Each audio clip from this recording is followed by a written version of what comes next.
This is the problem and my project.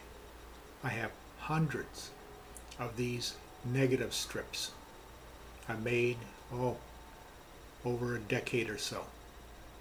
And of course in the digital age, I've gotten rid of all my enlarging equipment. I had a nice enlarger, trays, chemicals, lenses, all gone because of digital photography. So I wanted to make a few digital images of my negatives. And I tried putting in a scanner, and results were terrible.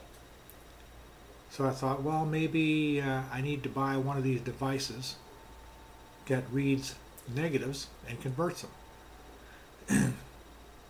But I was reading reviews on these, and these converters aren't very good. They're not that sharp, and they may have spots in them that you can't get out. So I thought, okay, then maybe my solution is to get a scanner made especially for negatives. And I was looking online, and the scanners were like $700 to $1,000 for the ability to scan black and white negatives. And I said, I'm not going to spend that kind of money. I only want maybe a few pictures at a time. So I had to work on a solution for scanning black and white negatives in my basic cheap scanner. So this is what I come up with. This is a negative I want to scan. Just to try it out. It's a picture of a tree. I don't remember how good it is, but at least I want to take a look at it. So this is the one I'm going to work on. This is my scanner. It's I paid about $50 for it about 4 or 5 years ago. It's a printer and scanner combination. The printer no longer works, but I still use the flatbed scanner. And you can see the lid comes up here. Well, the first thing about scanning negatives I learned is that the lid has to be up. If you try scanning negatives with the lid down, the results are terrible.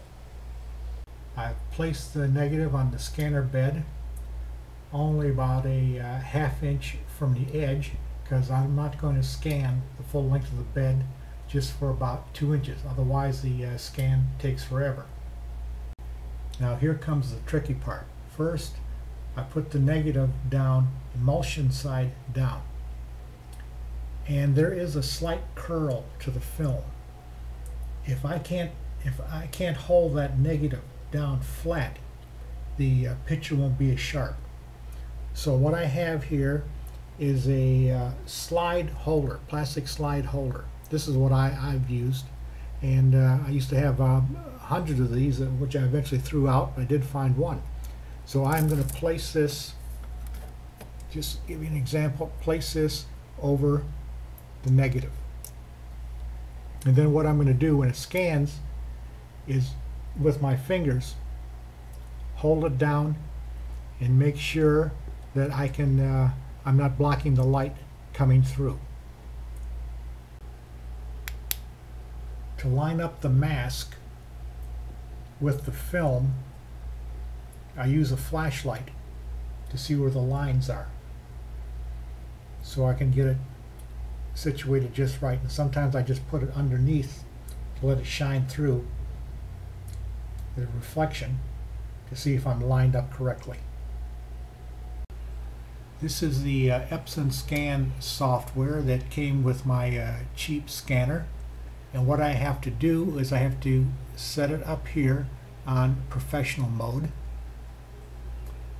and 8-bit grayscale, and the width is 8.5 inches on the bed, and then I change this, the length of the scan, to 2 inches, so I'm not scanning forever on this thing. Okay, this is the scanning process. It's going to be at 600 dpi. The negative doesn't have to be absolutely straight, because I'm going to straighten it out with software if it's a little crooked. Hold it down. Hold the hand steady.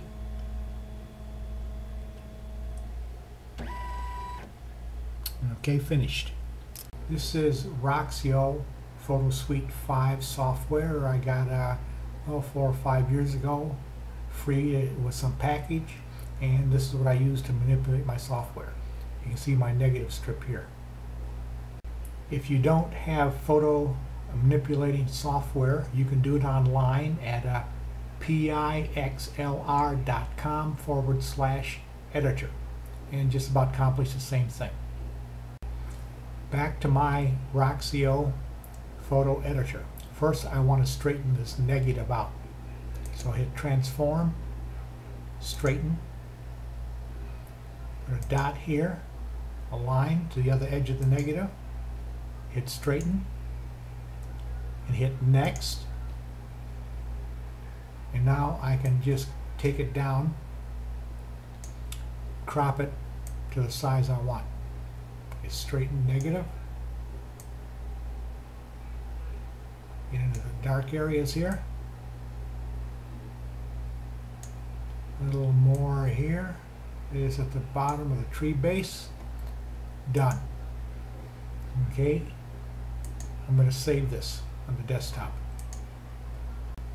I'll take you through the steps I've already done. I've gotten the image back from the desktop, and what it is transform, and the first thing I did was flip it horizontally, and then I rotated it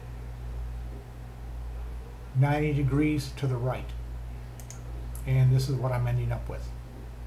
Now this is the magical process of converting the negative to a positive. I click on Effects, Special Effects, and I go down here to invert. This is the key. Hit invert. Now I have a positive of my image. Okay, I have my image ready for manipulation.